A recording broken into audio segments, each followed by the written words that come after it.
Could the US shut down the open skies? President Donald Trump wants to pull out of a treaty that's helped secure peace after the Cold War. So what's behind the move?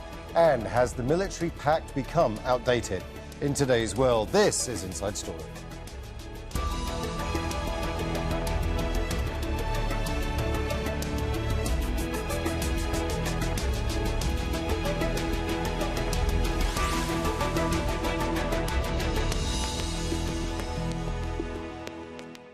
Hello and welcome to the programme. I'm Imran Khan. It's known as one of the pillars of global security after the end of the Cold War. The Open Skies Treaty allows the US, Russia, Canada and European countries to fly over each other's territories and monitor military activity. But earlier this year, President Donald Trump announced Washington wants to withdraw from the pact. The other signatories are debating what to do next.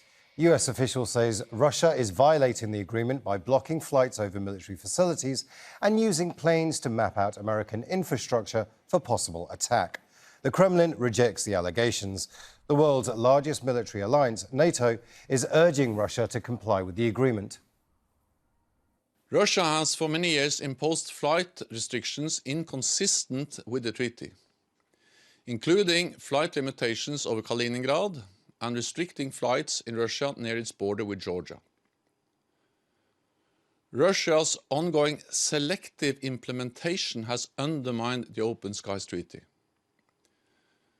Over many years, including at successive NATO summits, allies have called on Russia to return to full compliance.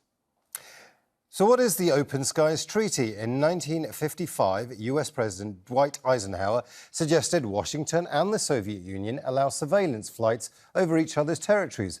Moscow rejected it at the time. Decades later, in 1989, President George H.W. Bush expanded the concept to include NATO members and other European countries. The pact allows unarmed monitoring flights to collect data on military activities. It was signed in 1992, but only went into effect 10 years later. 34 countries have ratified the agreement.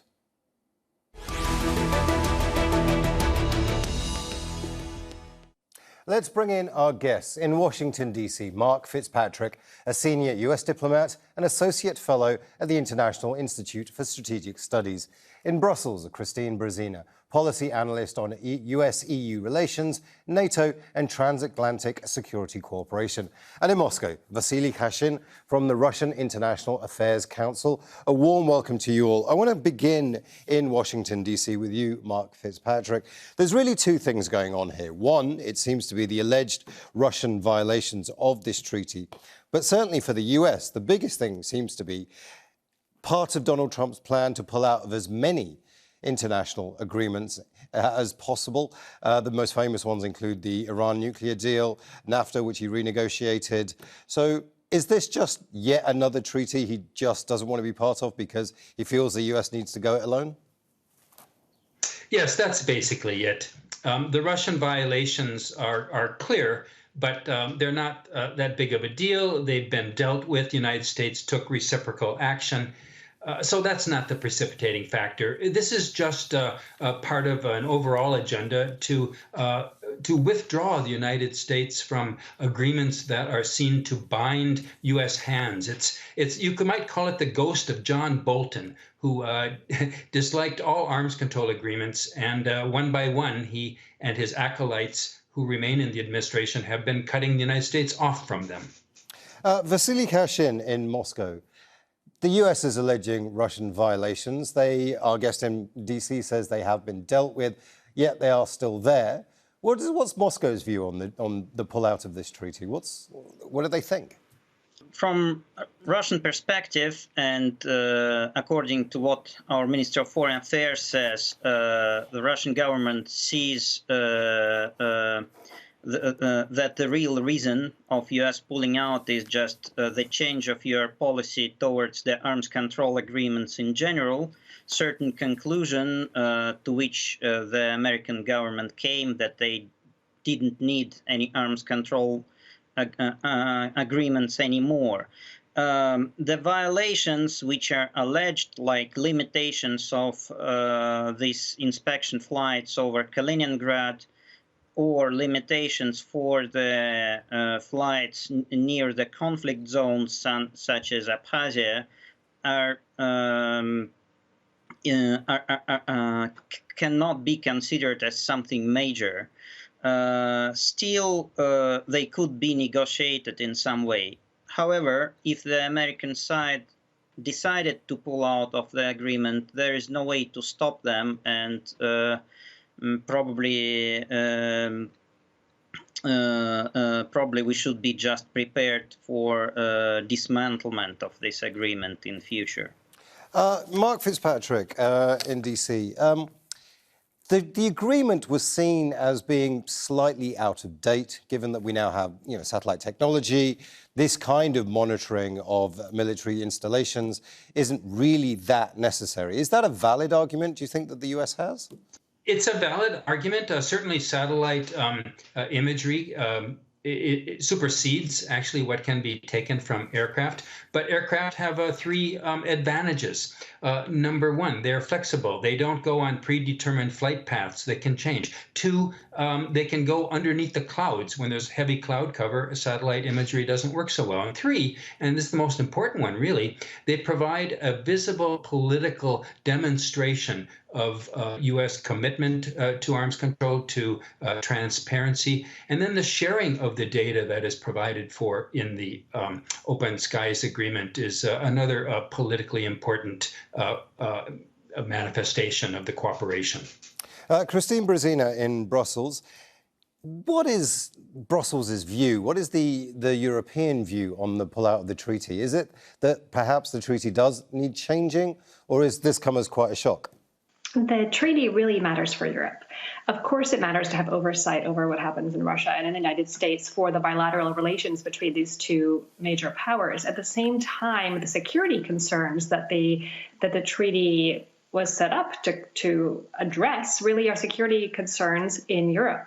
If you look at everything from most recently the Ukraine conflict and Russian military activities on the territory of Ukraine, you see that the people who are most affected by potential Russian troop movements and actions are the Europeans. And many European countries, many European NATO members are signatories of this treaty. And so it really is a sense where you have this bilateral, in some ways, conflict between the U.S. and Russia play out in an area that is of critical concern for Europeans. However, Europeans really do have many of the same reservations in terms of Russia's adherence to the provisions of the treaty and the concerns in particular over Kaliningrad or other areas. So you see Europeans being concerned about this because it affects Europeans very directly. So that is, in the first point, really the need for Europeans to have ongoing eyes and visibility about what is going on in Russia in order to preserve their own security. It is also a part of mutual confidence building. So the ability to look into what is happening in Russia or the other signatories really allows for there to be ongoing dialogue and cooperation, which is important in spite and maybe even because of the ongoing tensions. And then there's a third element here, which is challenging for the Europeans. So the Russian Foreign Ministry has expressed concern that if the treaty does go forward, what will be the stipulations for Europeans, in particular European NATO allies, sharing their intelligence and what they have gained from their party to this treaty with the United States, should it, as it plans to do, withdraw. And so these are the main concerns here in Europe, which are, manifold, both as in security in terms of its own relations with Russia and its relations with the United States. Vasily Kashin, I will get your reaction in just a second, but I want to go to Mark Fitzpatrick in Washington, D.C. It's interesting, isn't it? There was an agreement. It was working, says our guest, in Brussels. However, now, because the US won't be part of it, intelligence sharing with the US from Europe is going to be an issue. How does the US get around that?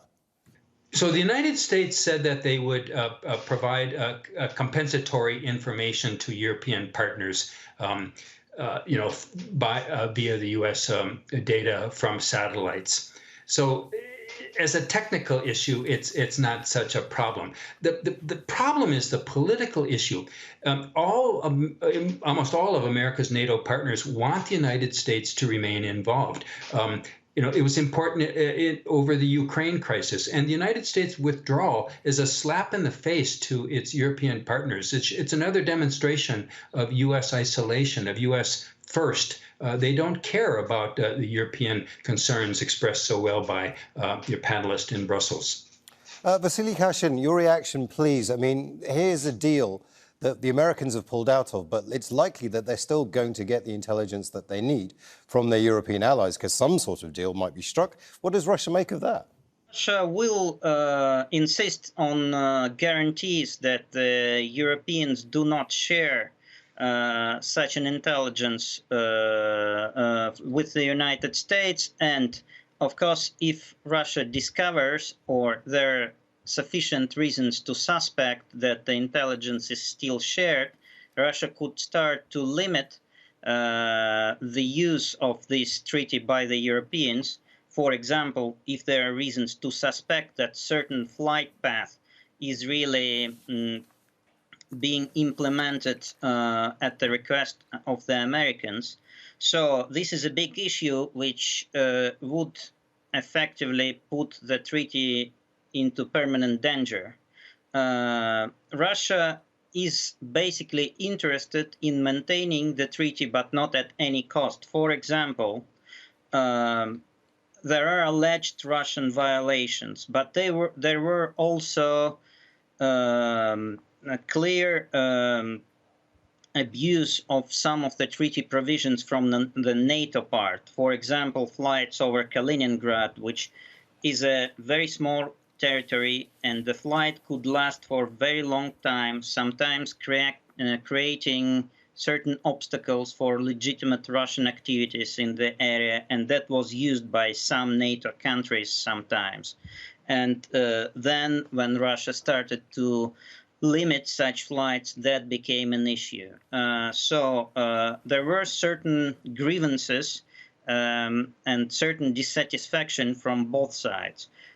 Russian position was, and it still is, that we could negotiate these differences, find some way out, and stay in the treaty. But since there is political decision by the US government to pull out of the treaty, I think what we are witnessing now is just a political effort to shift the blame for the dismantlement of the treaty on the Russians. And of course, the Russian side understands that perfectly well. They wouldn't initiate the dismantlement of the treaty, but they are completely ready for this. Christine Brezina in Brussels, is there a treaty then, another new treaty, which seemingly is what Donald Trump is very good at demanding? If it's not his name on that treaty, then he's not really interested. Is there another treaty between the US and Russia and the EU that could replace?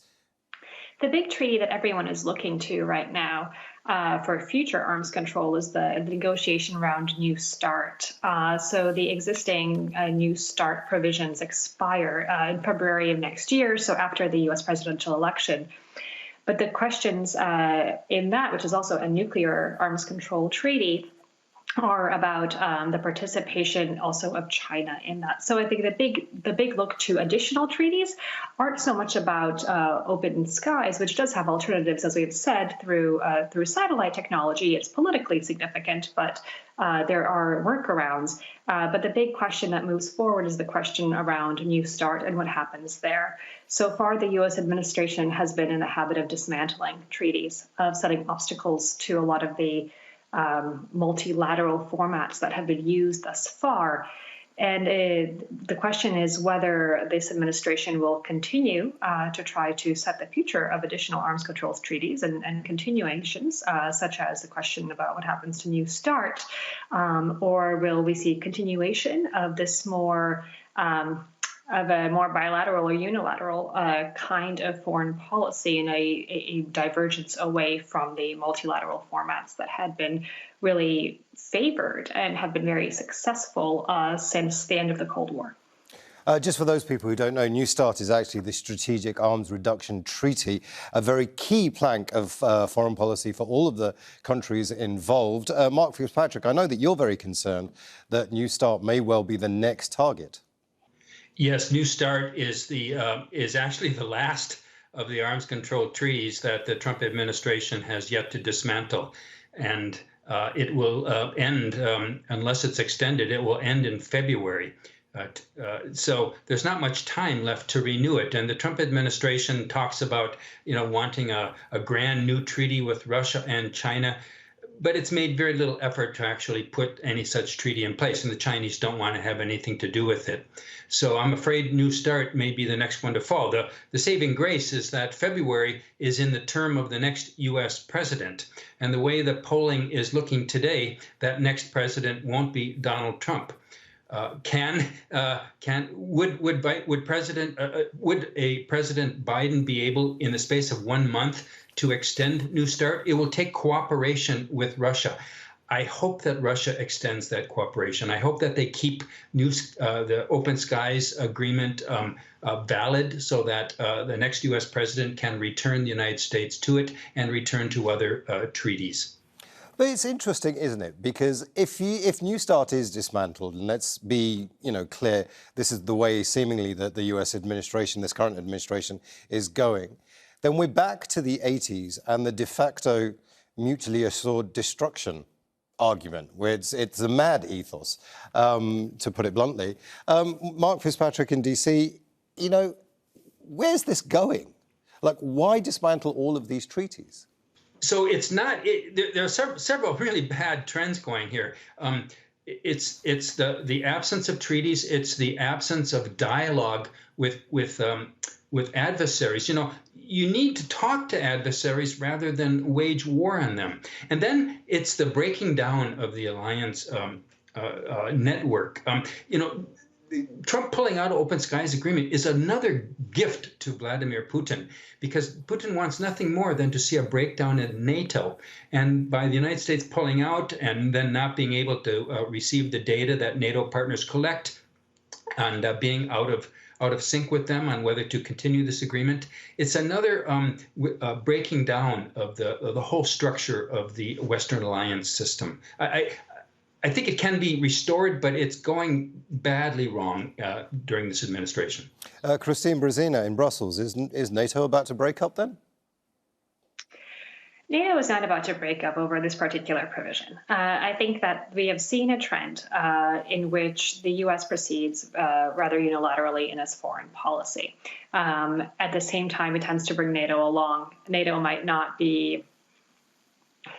The decision-making process and the consultations seem not to happen as openly and as early with NATO allies as we have seen in other administrations, and this is a source of frustration. It's not, however, a conflict openly between the United States and its allies. It's simply in addition to a slow frustration between the alliance, but this isn't a fatal blow by any means. We have seen generally trying times. At the same time, we do have a very stronger U.S. presence in Europe militarily and support and practice for NATO, and that continues. And so we've continually seen this push and pull between support and criticism and engagement and unilateral action, and that continues. It is simply what we see at the moment, but by no means is this going to sink the alliance. But if it doesn't sink the alliance, Christina, it will certainly change the alliance, the way the alliance thinks, and the power it has to intelligence gather. This absolutely has intelligence sharing implications. But I think, as with everything, we look at this a few months before the U.S. undergoes, I think, a fundamental presidential election. And when you look at the current polling, as colleagues have said here, it could well be that there is a different president in the White House starting in the fall. And so I think any kind of decisions that happen in foreign policy within the next few months are going to be seen with a fair amount of reservation, because many things that, in terms of U.S. administration direction, can be changed come the new year. And so I think there is a managed and productive relationship. There are many risks. The trends that we see from the Trump administration to dismantle multilateralism and to test alliances, that, of course, continues. But again, we are not in a condition where any of this feels unrecoverable. It's interesting. Vasily Kashin, I was talking to an Iranian guest on a show when we were talking about the Joint Comprehensive Plan of Action, the Iran nuclear treaty. He said to me, look, everybody's waiting for November. That's what we're waiting for. There's going to be no real changes between now and then. Is Moscow's plan, like Tehran's, just a wait and see? So we don't expect any major change on any of the fronts after November, especially concerning the Iranian deal, because I think there are clear limits to any alterations in U.S. policy now, taking into account all of the events which happened before. There are certain milestones. For example, we are approaching time when we could actually restart military technical cooperation with Iran, which could be interesting for a number of countries. And I think we should move towards that in that direction in the coming years. Mark Fitzpatrick in Washington, D.C. Waiting till November is no way to run a country's foreign policy, is it? No, but really is the prudent policy for America's foreign partners when the United States is making decisions which do not appear to be wise. Patience might be the best response to that, given the likelihood, as now appears from the polling, that there will be a change in presidency, and the positions that former Vice President Biden has stated would restore America's partnerships and participation in international treaties. So, diplomacy has sometimes been described as the art of buying time until circumstances change for the better. And that's what we're in right now. We are just running out of time, but I do want to ask all three of you a very quick question. Try and keep the answers short if you'd like. So I'd like to get to all three of you. We are talking about Russia and China being quite key allies. Is it time for the EU to really look to Russia and China and for NATO to look to Russia and China as strategic allies? Let's begin with you, Mark. Oh, no. I mean, look, we need partnerships with Russia and China. We need communication channels, but strategic allies, no. There's no commonality of values, of interests. There are longstanding issues, and there no way can they be a replacement for the United States. Christine Brezina, what are your thoughts? I would echo what Mark said. If you look at this particular European Commission, for example, it's under Ursula von der Leyen. It calls itself a geopolitical commission. And what we have seen in the past few months is an insistence upon the importance of values and the importance of the democratic system and for Europe and for Europe as a political bloc. That is fundamentally incompatible with Russia and China at the moment. And where China had more favorable relations with the EU, perhaps prior to the last year, we have also seen a sharpening of language over and a declaration of systemic rivalry over the difference in systems between democracy and authoritarian and anti-democratic. Vasily Kashin, is there any chance that Russia and indeed China are going to soften their positions towards NATO, towards the European Union?